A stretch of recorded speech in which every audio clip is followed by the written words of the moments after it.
The title of the privilege speech is The Rising Electricity Rates and Their Impact on Iloilo Residents.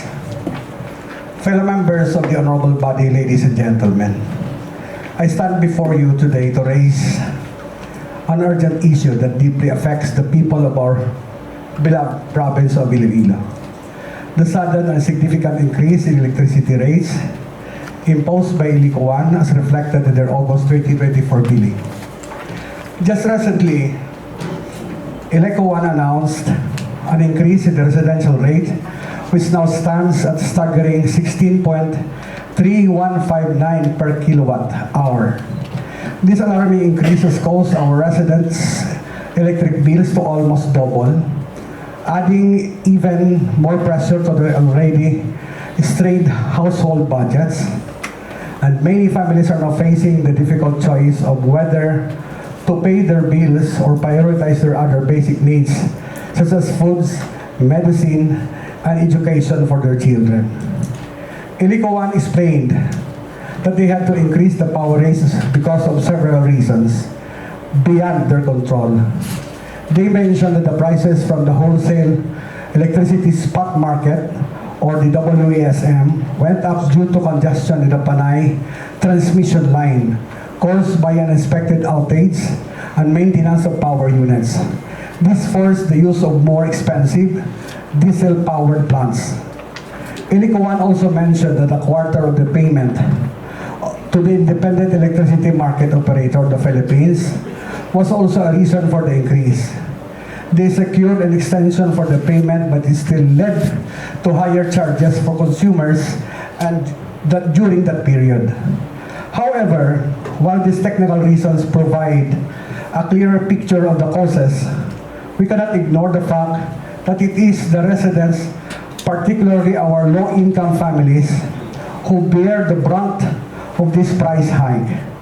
With wages stagnant and prices of essential goods continuously rising, our people are left with no room to absorb the additional burdens like these. In addition to the high rates, we should also prioritize the frequent power outages and blackouts in several areas covered by ILECO 1.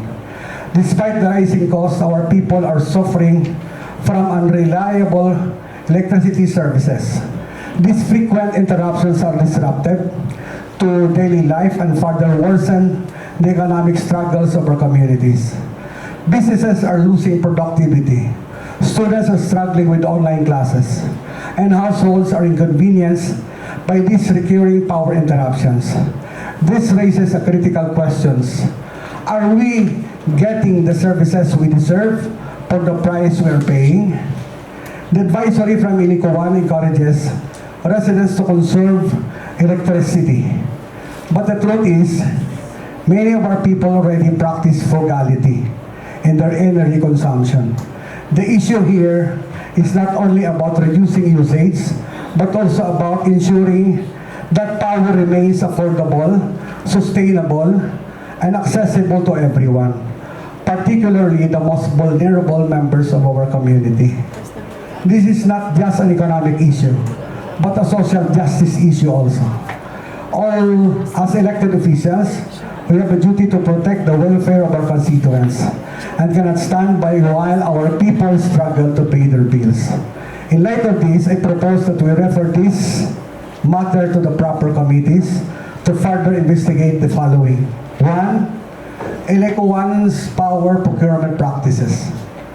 Just to find out the power sources that are more affordable and sustainable to reduce reliance on volatile WESM prices. Second, transmission line issues.